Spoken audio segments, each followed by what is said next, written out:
est-ce que j'étais en train de préparer un dossier d'envoi pour une maison d'édition et que j'ai pris peur et que du coup je me suis mis à procrastiner et que je me suis dit hey Cécile, si tu filmes l'expérience, c'est pas de la procrastination puisque tu travailles pour la chaîne. Vous avez le droit de me juger.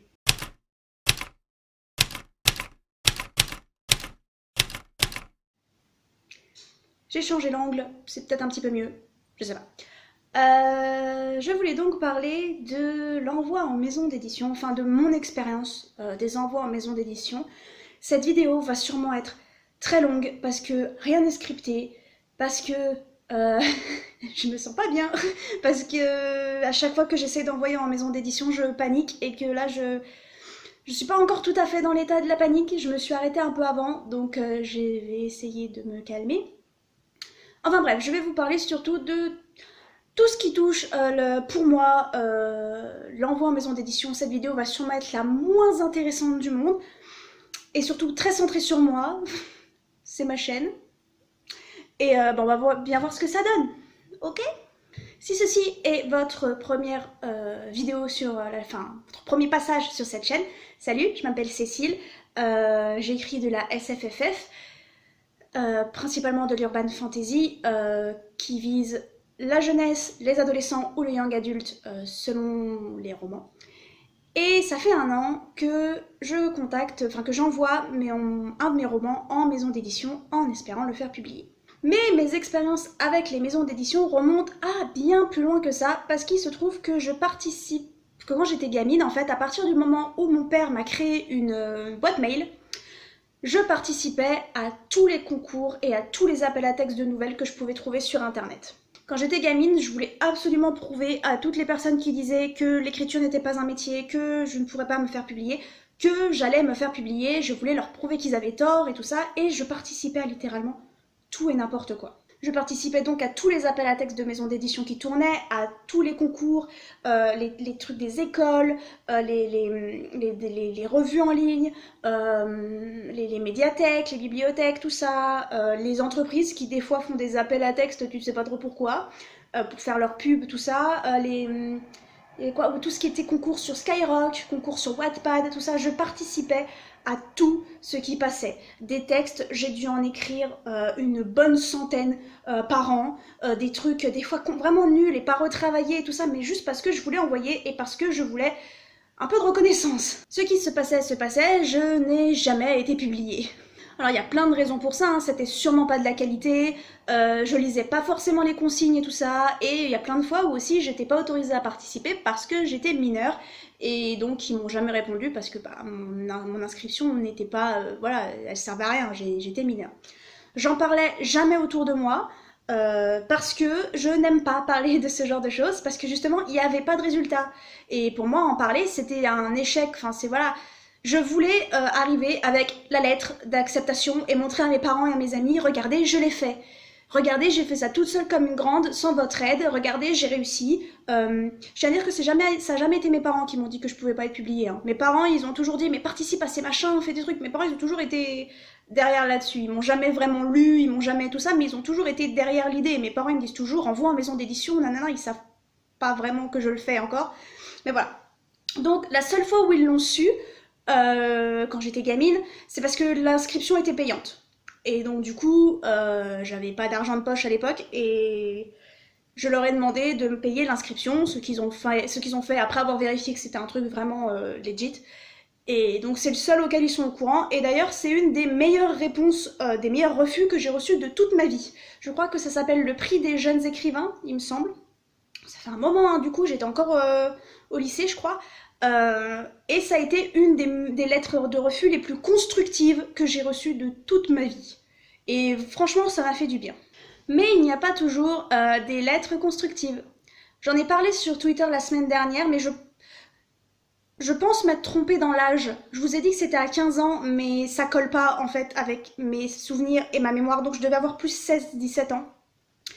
Mais donc à 16-17 ans, fin lycée, je participe à un énième concours qui me répond, et ça fait bizarre parce que d'habitude on ne répond pas, on fait des vents tout simplement, et donc du coup je me suis dit ah mais s'il y a une réponse, bah soit ça va être constructif, soit j'ai été prise. Et la conclusion, alors c'était une longue réponse assez blessante, et la conclusion était que peut-être il fallait que j'arrête d'écrire et que... c'était dit comment? Que peut-être l'écriture n'était pas mon fort et que il valait mieux que je me trouve un autre projet de carrière avant qu'il ne soit trop tard. C'était à peu près ça. C'est très violent, c'est très insultant, ça ne devrait jamais être mis dans une lettre de refus. Et la Cécile de 17 ans, qui se prenait des refus depuis des années, l'a pris très à cœur et a arrêté d'écrire pendant 3 ans. C'est en 2015 que j'ai repris l'écriture. En 2015, je me lance sur Wattpad avec une idée de trilogie alors que j'ai pas écrit depuis un petit moment.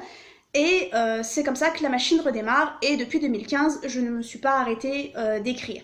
Depuis 2015, j'ai écrit 12 romans. 12 premiers jets. Parce que tous ces romans sont pas bons à publier, il y en a qui ont vraiment besoin d'être travaillés.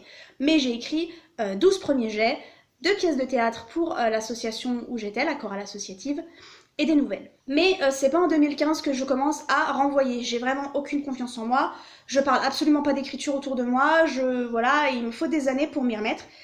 Et c'est fin 2019, oui, de octobre 2019, je crois, que j'envoie ma première nouvelle depuis des années aux éditions Somnambule, qui était une maison d'édition un petit peu particulière parce qu'en fait c'est une amie sur Twitter qui passait un master de je ne sais plus quoi. Et cette maison d'édition, c'était le projet de fin d'année de son master ou de sa licence, je sais plus. Et donc il devait travailler comme une maison d'édition et publier un recueil de nouvelles. Et donc, parce que le thème était intéressant et parce que, pourquoi pas aider une amie, j'ai envoyé mon texte, qui a été refusé, mais j'ai envoyé mon texte. Et là, la machine a redémarré, et l'année dernière, donc en avril 2020, j'ai commencé à envoyer mon roman DM, parce que je ne vous dis pas les titres, le roman DM en maison d'édition. Ça fait donc 1 an que DM se balade dans les maisons d'édition, et ça fait 1 an qu'on me dit non. 1 an, c'est peu. Je le sais. Je sais que 1 an, c'est que dalle et qu'il y a des auteurs qui ont galéré plus que ça et que voilà, et que ça veut rien dire. Mais 1 an, quand on le vit au jour le jour, que c'est long. C'est de plus en plus difficile de prendre ces refus. Même quand ils sont pas... j'ai reçu aucun refus vraiment méchant, à part un peut-être que j'ai un peu mal pris, mais je vous dirai pas de qui. Voilà. Mais peut-être parce que je suis un peu sensible aussi et que peut-être que j'ai un peu extrapolé le truc et que voilà. Mais sinon, j'ai reçu aucun nom méchant, j'ai surtout reçu des noms automatiques et des vents parce que ça fonctionne toujours comme ça dans les maisons d'édition, des fois on nous répond pas. Mais ça devient compliqué. Pour le moral, franchement, c'est super dur. Déjà, envoyer, c'est extrêmement dur pour moi. Mon anxiété est à un niveau... Je sais que quand on nous refuse, c'est pas une attaque personnelle, c'est pas moi qu'on refuse, mais quand je vois à des appels à texte des nouvelles que j'écris spécifiquement pour un appel à texte, c'est pas que je m'en fous de ces nouvelles, mais l'attachement personnel est pas pareil qu'avec mon roman. Mon roman, ok, quand il est refusé, c'est pas moi qu'on refuse, mais en attendant, il y a quand même beaucoup de moi dans ce roman. Il y a beaucoup d'intrigues qui me tiennent à cœur. Ces personnages me manquent, mais alors un truc de fou. J'ai beau bosser dessus depuis 1 an, ce personnage, j'ai du mal à les lâcher. Ils sont importants pour moi. Et du coup, me prendre des refus, c'est compliqué. Et envoyer en maison d'édition, c'est difficile. Je saurais pas expliquer le sentiment de peur panique que c'est à chaque fois que je dois cliquer sur envoyer. Et je peux pas expliquer la peur panique que c'est après avoir cliqué sur envoyer. J'essaye de pas chialer là. Après avoir cliqué sur envoyer, où en fait j'espère j'appuie sur envoyer et d'un seul coup je me mets à pleurer et je fais des crises et où je prie en fait pour recevoir un mail pour dire qu'il y a eu un problème et que ça n'a pas été envoyé, qu'il faut que je relance l'envoi pour ne pas le relancer. Et recevoir ensuite l'accusé de réception, ça rend ça tellement réel de me dire ça y est, en fait, il y a quelqu'un qui a mon roman dans ses mains et il y a quelqu'un qui va pouvoir juger si c'est bon ou pas et il y a quelqu'un qui va pouvoir me répondre que non, c'est pas bon et que non, ils en veulent pas et c'est très douloureux. Du coup, où est-ce qu'on en est depuis 1 an? Donc, depuis avril 2020, j'ai envoyé mon roman chez Scrinéo. On va faire ça dans l'ordre. J'ai d'abord envoyé chez Scrinéo Screenéo qui m'a dit non très vite. Il y avait à peu près, enfin moi j'estime que c'était vite, il y avait à peu près 6 à 8 mois d'attente et je crois qu'au bout de 2 mois, 2-3 mois, j'avais déjà reçu un refus automatique. Alors je leur en veux absolument pas. Ça peut vouloir dire qu'une chose, ça veut dire qu'ils n'ont pas lu le roman, en fait, je suppose. Je veux pas, voilà. Mais dans ma tête, ça veut dire qu'ils n'ont pas lu le roman, qu'ils ont juste lu le résumé, parce qu'on envoie des résumés. Le but, c'est qu'ils lisent ce résumé pour pas perdre de temps. Ils lisent ce résumé pour voir si ça les intéresse, et si le résumé les intrigue, là, ils lisent le roman.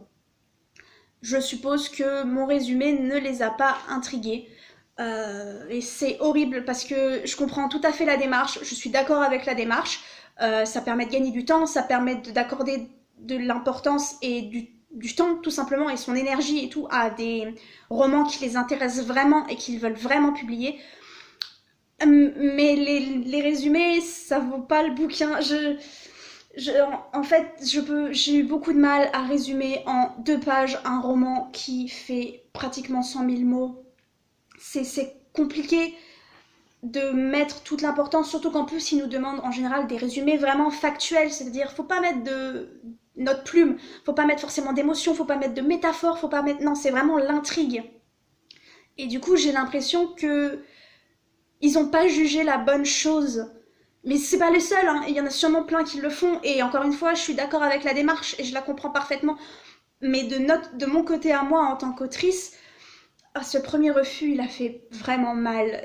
Parce que dans ma tête, j'étais en colère et je me disais, mais vous avez pas lu mon roman. Vous pouvez pas refuser un roman que vous avez pas lu. Et c'est seulement après, avec la tête reposée et peut-être qu'ils l'ont lu au final. Peut-être qu'au final, c'est moi qui me fais un film et qu'ils ont pu répondre vite et qu'ils l'ont lu du début jusqu'à la fin et que ça leur a tout simplement pas plu. Ou peut-être même qu'ils ont lu le résumé et qu'ils se sont dit, c'est pas ce qu'on veut publier. Ça rentre pas dans ce qu'on veut publier, mais sur le moment, ah ça fait mal. Ensuite, j'ai envoyé aux éditions du Chat Noir, qui auraient dû me répondre en novembre, donc je suppose que c'est un non. Je sais que je devrais faire des rappels, envoyer un mail pour savoir où ça en est, pour savoir si ça a été refusé ou pas, mais j'y arrive pas. J'y arrive pas, parce que il est tout à fait possible qu'ils aient juste pas reçu mon roman, ou qu'avec la situation actuelle, ils n'aient pas eu le temps d'y répondre, enfin de le lire, enfin voilà, mais j'y arrive pas. Pour moi, c'est un non. Et ça fait mal parce que j'ai toujours l'impression d'être dans l'attente de cette réponse. Ensuite, j'ai envoyé donc ce roman DM à Rajo. C'était en 2020, Rajo? Oui, c'était à la fin du NaNoWriMo. À la fin du NaNoWriMo, les éditions Rajo ont rouvert leur soumission. Donc j'ai envoyé à Rajo. Et Rajo, ça fait 2 semaines ou 3 semaines en fait que j'aurais dû recevoir une réponse. Maintenant, il est vrai qu'il n'était pas précisé sur le site internet que je recevais une réponse en cas de refus. Il y avait juste écrit que les romans étaient lus en à peu près 3 mois. Donc ça fait 3 mois et je n'ai 3 mois et 3 semaines ou 2 semaines et demie. Et non, 3 semaines, peut-être. Et je n'ai toujours pas de réponse, donc je suppose que c'est également un refus. Et du coup, courant 2020, j'ai également envoyé un texte jeunesse à Bayard pour la revue J'aime lire, qui a également été refusé début 2021. Avec une bonne... C'était constructif. Voilà, ça a fait mal, mais c'était constructif. Et fin 2020, j'ai également envoyé une nouvelle à Naughty Ship, la maison d'édition Naughty Ship, pour une anthologie sur les éléments, le feu, l'air, l'eau et la terre, qui a également été refusée avec un mail sympathique, mais qui a également été refusé début 2021. Et du coup, ensuite, on rentre en 2021. Et donc là, en 2021, j'ai envoyé DM à IBI Édition, qui est une maison d'édition spécialisée dans les histoires avec des personnages queer. J'ai reçu le message, enfin j'ai le message d'accusé de réception, mais je ne sais pas quand est-ce que j'aurai une réponse, c'est pas précisé sur le site. Ils ont lancé un appel à texte l'année dernière qui s'est terminé en mars, et ils ont dit que les réponses à cet appel à texte tomberaient en septembre. Donc mars, avril, mai, juin, juillet, août, septembre, ça fait à peu près 7-6 mois, 6-7 mois. Donc je suppose que ma réponse devrait tomber également par là. Je me souviens plus si sur le site il y a écrit qu'il donne une réponse, mais je crois que oui. Et au mois de mars, du coup, j'ai déjà envoyé à 2 maisons d'édition, donc là, il va falloir attendre. J'ai envoyé à la maison d'édition Gulfstream ou Gulfstream, je sais pas du tout comment on le prononce. Et j'ai envoyé à la maison d'édition hier ou avant-hier, la maison d'édition Mix Édition, qui aussi est spécialisée dans les histoires avec des personnages queer. Et entre-temps, j'ai envoyé mon album jeunesse, enfin le texte de mon album jeunesse, au concours appel à texte Astra et Mine Édition, qui sont 2 maisons d'édition, il me semble, qui se réunissent pour faire ce concours d'album jeunesse. Et là, il faut attendre octobre. Donc voilà où on en est au niveau du récapitulatif de l'année et de mon histoire avec les maisons d'édition. Maintenant, de quoi je pourrais parler? C'est vraiment pas scripté en fait, j'ai juste besoin de causer et c'est tout. On est déjà à 20 minutes et j'ai l'impression de ne pas avoir fini du tout. Les 2 maisons d'édition par lesquelles je voulais absolument être publiée étaient Scrineo et Le Chat Noir. Ce sont 2 maisons d'édition dont j'aime énormément, en tout cas le travail qu'ils présentent, parce qu'on sait jamais comment ça se passe à l'intérieur, tant qu'on n'a pas collaboré avec une maison d'édition, on ne sait pas comment ça se passe au niveau de la collaboration, mais voilà. Mais les autres maisons d'édition auxquelles j'ai envoyé, c'est également des maisons d'édition avec lesquelles j'ai envie de travailler. Maintenant, je commence à être à court en fait d'idées de maisons d'édition parce qu'au final, je veux travailler avec celle-ci. Ce qui fait que maintenant, les maisons d'édition auxquelles j'envoie, c'est pas que j'ai pas envie de travailler avec eux, c'est que c'est plus par défaut. C'est plus une idée de voilà, tu publies ce que je publie. Prends-moi, et ça veut pas dire que je fais pas attention à ce que j'envoie, et ça veut pas dire que j'ai aucune envie de bosser avec eux, parce que si jamais j'ai aucune envie de bosser avec eux, j'envoie pas. Mais c'est vrai que je commence à être à court, et du coup je vous avais demandé sur Twitter de m'envoyer quelques noms de maisons d'édition qui publient de la SFFF Young Adult, et qui ne me demanderaient pas de changer l'orientation sexuelle ou romantique de mes personnages féminins, mes personnages tout court. Et vous êtes drôle. Déjà d'un côté, ça montre que on vise tous à peu près les mêmes maisons, tous et toutes à peu près les mêmes maisons d'édition, parce que c'est celles qui sont le plus mises en avant, et que toutes les maisons d'édition que vous m'avez envoyées, à part quelques-unes, j'y avais déjà pensé ou déjà envoyé, parce que c'est celles qu'on connaît en fait. Et vous m'avez fait rire en fait à me proposer des maisons d'édition telles que Gallimard, Hachette, Pocket Jeunesse, parce que déjà de 1 c'est très flatteur que vous pensiez que je peux envoyer mes romans à ces maisons d'édition. Mais quand quelqu'un vous dit qu'ils sont à court d'idées pour envoyer en maison d'édition, leur envoyez pas les plus grandes maisons d'édition. Évidemment qu'on a pensé à ces maisons d'édition là. C'est pas vraiment un rêve pour moi d'être publié chez Hachette, Gallimard et Pocket Jeunesse. Pocket Jeunesse pourquoi pas, mais Hachette et Gallimard non. J'ai pas forcément envie d'être publiée chez les plus grands, j'ai juste envie d'être publiée avec une maison d'édition avec qui je pourrais bien travailler, enfin aimer le travail, et donc j'apprécie le travail. Mais c'était marrant parce que je recevais plein de messages qui me disaient « Bah t'as déjà pensé à Hachette ?» Évidemment que j'ai pensé à Hachette. Tout le monde pense à Hachette, tout le monde pense à Gallimard, tout le monde pense à Pocket Jeunesse. Ce sont les gros piliers de la littérature jeunesse. Et d'ailleurs, il n'y a pas que du bon à reprendre de ces maisons d'édition-là. Mais voilà, donc du coup, je commence à chercher dans les petites maisons d'édition et il y a de tout, il y a de tout. Du coup, quelles sont les étapes que je suis pour envoyer en maison d'édition à partir du moment où où je découvre une nouvelle maison d'édition? Déjà, je découvre une nouvelle maison d'édition, je vais sur son site internet. Si la maison d'édition n'a pas de site internet, je n'envoie pas. C'est mon premier critère. Je ne fais pas confiance aux maisons d'édition qui ont seulement une page Facebook, ou seulement un Instagram, ou seulement un Twitter, ou même les 3 à la fois. Il vous faut un site internet. Pour moi, le site internet, c'est vraiment l'image commerciale, entre guillemets, qui montre... je saurais pas expliquer. Pour moi, il faut un site internet. C'est vraiment votre vitrine. Voilà, je cherchais ce mot-là. Pour moi, les réseaux sociaux, c'est pas une vitrine. Pour moi, les réseaux sociaux, c'est un peu de promo et de la communication avec les lecteurs. Mais c'est pas une vraie vitrine qui montre voilà comment on travaille, voilà ce qu'on vous propose.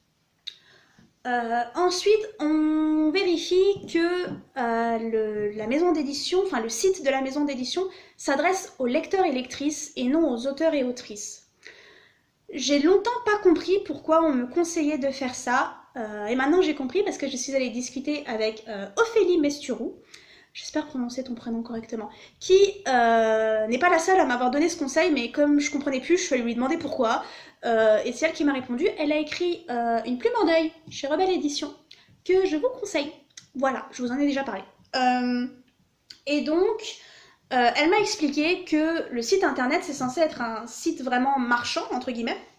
C'est ce qui donne envie au lecteur, ce qui montre au lecteur ce que la maison d'édition produit et tout ça. Quand une maison d'édition s'adresse uniquement ou majoritairement aux auteurs et autrices, en général, ils le font de manière à dire voilà, nous on fait du bon travail, regardez nous comment on traite les gens, regardez. Et déjà, le fait d'avoir à prouver qu'on traite bien les gens, ça cache souvent quelque chose. Ça cache en général un compte d'auteur, de l'édition à compte d'auteur. Alors, si vous ne savez pas ce que c'est, il y a deux manières dans la tradition. Dans la publication traditionnelle, il y a deux sortes de maisons d'édition. La maison d'édition à compte d'éditeur, c'est-à-dire qu'une fois que vous avez signé le contrat, tout ça, vous n'avez absolument rien à débourser. C'est la maison d'édition qui paye pour tout, illustration, traduction, s'il y en a une, promotion, les librairies, les exemplaires, la correction, voilà. C'est la maison d'édition qui paye. Et à compte d'auteur, c'est l'auteur qui paye. Beaucoup de discussions là-dessus, c'est légal, mais il y a beaucoup de discussions là-dessus. De si c'est une bonne chose ou une mauvaise chose. Moi, je trouve que c'est une mauvaise chose, que l'éditeur, l'éditrice nous font confiance en fait, et que, en fait, quand c'est à compte d'auteur, moi je le vois comme ça. Quand c'est à compte d'auteur, l'éditeur il a pas à te faire confiance. Si ça plante, c'est pas grave, c'est toi qui as payé. Et qui t'a payé, autant se lancer en auto-édition et tout gérer par toi-même. Et connaître ton budget et connaître tout ça. Donc enfin bref, quand le site essaye de te vendre, toi en tant qu'auteur, la beauté de leur travail, la perfection de leur travail, tout ce que tu veux, leur professionnalisme, c'est souvent parce qu'ils vont vous demander de payer quelque chose. Vous faites votre choix après de si c'est ce que vous voulez payer ou non. Mais le site, il est quand même là pour vous apporter des lecteurs, pour, voilà. Les sites, ils sont pas là pour appâter les auteurs, ils sont là pour appâter les lecteurs qui achèteront les livres. Donc voilà, je regarde ça, sachant d'ailleurs, faites gaffe, parce qu'il y a des maisons d'édition à compte d'auteur qui ne vous disent pas qu'ils sont à compte d'auteur avant qu'il soit trop tard. Donc lisez bien vos contrats. À partir du moment où on vous demande de payer quelque chose, même des exemplaires de vos bouquins, c'est du compte d'auteur. Et ça peut, les sommes peuvent monter très vite, voilà, voilà. Donc, faites attention. À vous de décider de si vous pensez que c'est une bonne idée ou non. Moi, personnellement, je trouve que c'est une très mauvaise idée. Mais faites gaffe. Voilà. Faites attention. Donc, une fois qu'on a un site internet et qu'on a une maison d'édition à compte d'éditeur, je regarde le catalogue. Je regarde le catalogue pour deux choses. De un, je veux une jolie couverture. C'est complètement idiot, c'est complètement superficiel, mais j'ai peur que mon livre soit moche. Je sais qu'on ne juge pas un livre pour sa couverture, mais moi, je juge mes livres pour sa couverture, et on va pas se mentir. Vous aussi, faut arrêter de se mentir. La couverture est l'une des premières choses qui nous fait acheter un bouquin. Bah oui, toi aussi. Tu lis tellement. Et du coup, voilà, j'ai une très grande peur d'avoir un livre moche. C'est horrible. Donc du coup, je regarde les couvertures, mais également pour regarder la ligne éditoriale, pour savoir si mon roman correspond à la ligne éditoriale de la maison d'édition, parce que sinon, ça sert à rien. Envoyez pas votre roman fantastique à une maison d'édition qui publie uniquement des nouvelles et du théâtre policier. Vous faites perdre du temps à tout le monde. À vous déjà, parce que ils vont vous demander plusieurs trucs pour envoyer votre manuscrit, mais également aux gens en face qui bossent en fait. Voilà.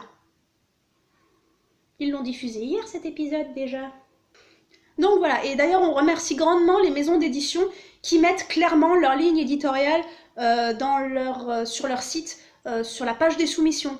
Parce que quand vous le faites pas, quand on vous connaît, qu'on a lu plusieurs de vos romans, c'est facile, on sait.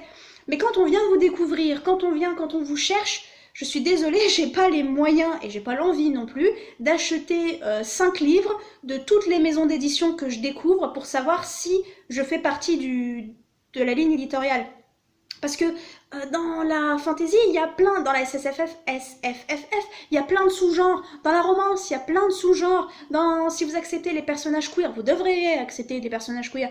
Il y a plein de sous-genres, pas de sous-genres, mais des refus. Enfin, vous voyez ce que je veux dire. Les maisons d'édition qui nous demandent de rendre nos personnages gays hétéros, ça va 30 secondes. Enfin bref, moi, en regardant vos catalogues, honnêtement, je sais pas si c'est parce que je suis débile, mais il y a plein de maisons d'édition, j'arrive pas à savoir ce que vous publiez, en fait. Avec votre catalogue et quelques résumés, j'arrive pas à savoir si mon roman convient à votre maison d'édition et j'ai pas envie de vous faire perdre du temps et du coup j'en vois pas. Alors que si ça se trouve, vous et moi, on pourrait vachement s'amuser ensemble. Donc la ligne éditoriale. Et ensuite, on va dans soumission. Ce qu'il faut faire aussi avant, c'est se renseigner sur la maison d'édition. J'ai oublié ce petit passage. Aller chercher des avis sur internet auprès d'auteurs ou d'autrices, aller chercher sur des forums pour voir s'il n'y a pas eu des cas d'arnaque, pour voir s'il n'y a pas eu des cas de plein de choses. C'est de plus en plus difficile de trouver des maisons d'édition parce que on a envie de vous faire confiance et il y a plein d'entre vous qui nous prouvent que on est naïfs et que on veut tellement se faire publier qu'on passe à côté de plein de choses. Donc il faut se renseigner. Des fois, il n'y a aucun renseignement et il faut se jeter dans le bain pour savoir. Et ça, c'est quelque chose qui me fait peur.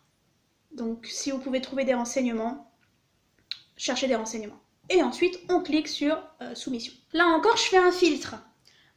Si vous demandez uniquement des envois papier, je vous envoie pas. Je sais que c'est pour vous un moyen de nous filtrer aussi, pour vous les maisons d'édition, parce que du coup, tout le monde n'envoie pas par papier, parce que je suis désolée, mais j'ai pas non plus l'envie ni les moyens de dépenser des sous dans l'impression d'un roman de 200 pages à chaque maison d'édition que j'envoie. Je vous ai montré, j'ai envoyé à quoi 6 maisons d'édition depuis un an. 6 maisons d'édition, vous pensez que j'ai les moyens d'imprimer 1200 pages? Vous pensez que c'est... Pour les personnes qui s'inquiètent pour l'écologie également, hein, c'est pas terrible. Enfin voilà, donc si vous demandez uniquement une impression papier et un envoi postal, je suis pas intéressée. On vit à l'ère du numérique quand même. Et ensuite, il y a une phrase qui peut aussi me faire changer d'avis. Alors là, vous allez peut-être pas être d'accord. Beaucoup de maisons d'édition demandent à ce qu'on soigne notre orthographe, qu'on soigne notre grammaire, tout ça, et je suis d'accord, il faut faire attention.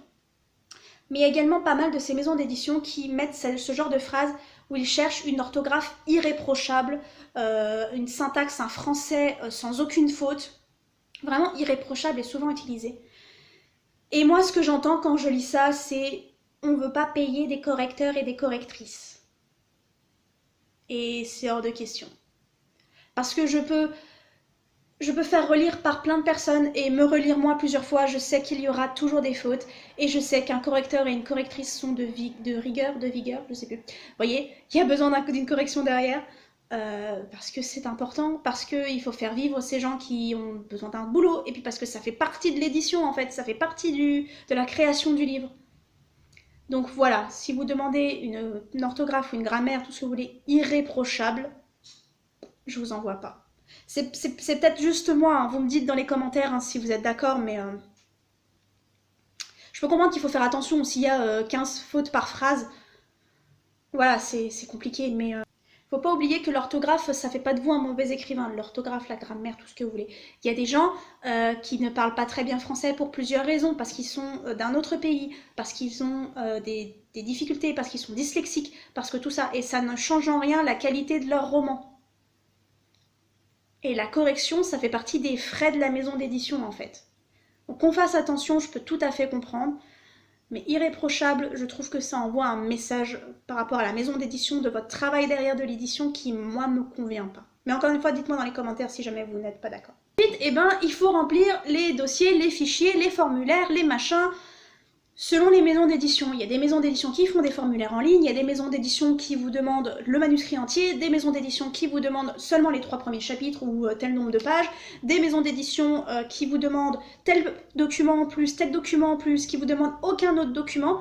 À chaque fois que vous demandez sur les réseaux sociaux comment on envoie une maison d'édition, je veux envoyer une maison d'édition, comment on fait? Allez lire la page des soumissions. J'ai oublié de dire ça, hein, mais vous envoyez uniquement si les soumissions sont ouvertes. Si les soumissions sont fermées, vous faites encore une fois perdre du temps à tout le monde. C'est très chiant. Il y a 2 maisons d'édition à qui j'ai vachement envie d'envoyer, qui sont Crâne Chimère et Noir d'Absinthe. Mais les soumissions sont fermées. Et ça me... Je vais vérifier tous les jours que les soumissions sont ouvertes. Tous les jours. Vous allez voir donc les critères de soumission. On va vous demander en général un format spécifique. Toutes les maisons d'édition ne demandent pas le même format. On va vous demander également un nombre de mots spécifiques ou de signes. En mots c'est rare, mais en signes spécifiques. N'envoyez pas votre roman si il est en dessous du seuil minimum ou s'il est au-dessus du seuil maximum. Ça sert à rien. Encore une fois, vous rentrez pas dans la ligne éditoriale en fait. C'est chiant, je peux comprendre. Moi aussi ça me gonfle, mais c'est comme ça en fait. Donc soit on réécrit son roman de manière à ce que ça descende, soit on cherche ailleurs. Donc lisez bien les pages de soumission parce que franchement des fois il y en a, ils demandent des trucs vraiment détaillés et justement en fait aucune, ça c'est une des difficultés aussi qui moi me dérange, c'est que aucune des maisons d'édition ne demande la même chose. Quand j'ai commencé à envoyer aux maisons d'édition, la première maison d'édition que j'ai envoyée, donc Screenéo, j'ai préparé les dossiers comme il faut, genre ils demandaient je sais plus quoi, il y avait peut-être, je vais vous dire une bêtise, un résumé long, un résumé court, le manuscrit et une fiche complémentaire avec les informations de l'auteur ou de l'autrice. Me prenez pas au mot, c'est peut-être parce qu'ils ont demandé, je dis juste ça comme ça. Donc moi je prépare ces 4 fichiers avec chacun dans le format qui est demandé et je me dis c'est bon, super, ça c'est chiant, ça m'a pris plusieurs jours, ça m'a pris des crises de larmes et des crises de panique parce que je me sens nulle, parce que j'y arrive pas, parce que c'est très dur d'écrire le résumé de son roman. Hein. Je m'attendais pas à ce que ce soit aussi difficile. C'est très dur aussi de se vendre dans une présentation d'autrice quand t'as rien fait. Elle me demande une page de présentation d'autrice. Je m'appelle Cécile, j'ai bientôt 26 ans et j'aimerais travailler avec vous. C'est comme une lettre de motivation. Je sais pas quoi vous dire. Donc bref, je passe plusieurs jours là-dessus, je fais même bêta-lire ces trucs-là parce que je veux absolument que ce soit irréprochable et je me dis c'est pas grave, une fois que ça sera fait, j'aurai plus qu'à cliquer sur envoyer à chaque fois pour chaque maison d'édition. Bah non, chaque maison d'édition demande son propre petit truc, son propre fichier, son propre machin et à chaque maison d'édition, il faut recommencer. Et ça peut être chiant. Alors bien sûr, des fois, il y en a plusieurs qui demandent la même chose, donc quand c'est prêt, mais faites bien gaffe, lisez bien ce qui est demandé par les maisons d'édition, parce que si vous envoyez ne serait-ce qu'un truc qu'il ne faut pas envoyer, ou qu'il vous manque un document, on lira même pas votre mail, je pense. Moi, je pars du principe qu'on lira même pas mon mail, s'il n'est pas complet. IBI, par exemple, il demandait de remplir un formulaire avec énormément d'informations dedans, un gros formulaire, très complet, et ensuite d'envoyer par mail le roman, mais uniquement le roman, de manière anonyme, sans message dans le mail, sans juste le roman, la pièce jointe et c'est tout. Si vous faites pas ça correctement, si j'avais planté ne serait-ce qu'une étape, ils auraient jamais lu, peut-être même pas reçu mon roman. Vous voyez ce que je veux dire? Faites également gaffe à l'objet qu'il faut mettre. Il faut mettre un objet bien spécifique pour différencier ça des appels à texte ou des contacts des partenaires et tout. C'est voilà, ne vous tirez pas une balle dans le pied, tout simplement. Il faut attendre parce que... Ah si, un autre truc qui fait que je vous envoie pas, mais c'est rare, des fois j'envoie quand même. Si vous dites sur votre site internet que vous n'envoyez pas de réponse. Vous savez, où ils disent nous mettons 6 mois à répondre, si au-delà de 6 mois vous n'avez pas de réponse, c'est qu'on vous a refusé. Je sais que c'est un peu, je sais pas comment dire, égocentrique, mégalomane, j'en sais rien de ma part, mais j'estime que je mérite une réponse. C'est sûrement très idiot et je peux comprendre qu'on n'ait pas forcément le temps, les grosses maisons d'édition, de faire des réponses super détaillées, mais une réponse, c'est le minimum. Je sais pas, c'est comme les entretiens d'embauche, comme quand on postule dans un boulot, une réponse, c'est me considérer comme un être humain en fait qui a voulu bosser avec vous et à qui vous avez dit non pour une raison qui vous appartient et qui est tout à fait logique et normale, mais moi je mérite une réponse. J'aimerais bien dire que je mérite une réponse détaillée et argumentée, mais bon oui, vous n'avez pas forcément le temps. Mais une réponse avec au moins une ligne de pourquoi vous me refusez ou un mail automatique, je sais pas. Ne pas recevoir de réponse du tout, ça fait mal parce qu'au final, je ne sais pas si j'attends toujours une réponse ou si on m'a dit non il y a 6 mois et j'en sais rien. Parce qu'un temps d'attente de 6 mois, ça veut dire que vous pouvez me répondre 2 mois plus tard. Et si ça se trouve, vous m'avez rejeté 2 mois plus tard. Et moi, j'ai passé 4 mois de plus à attendre. À penser que c'était la bonne. Et au final, j'en sais rien. Si ça se trouve, vous avez même perdu mon roman. Si ça se trouve, le mail n'est jamais arrivé. Les maisons d'édition qu'on voit pas d'accusé de réception aussi, c'est un stress. Dites-moi que vous avez reçu mon mail. Parce que moi, je vous enverrai pas un deuxième mail. Je fais de l'anxiété, j'ai peur de vous. Donc, voilà. Soyez gentils avec moi. Je suis fragile. Donc bah voilà, je sais pas du tout à quoi sert cette vidéo. Je sais pas du tout si je la mettrai en ligne. Je vais essayer d'envoyer mon manuscrit à cette fois la maison d'édition Reine de Cœur, qui publie principalement, majoritairement, seulement des romans qui mettent en avant des femmes qui aiment des femmes. Essayer est un bien grand mot parce que ça fait 3 jours que je suis devant la page et j'ai toujours pas commencé à faire mon dossier d'envoi.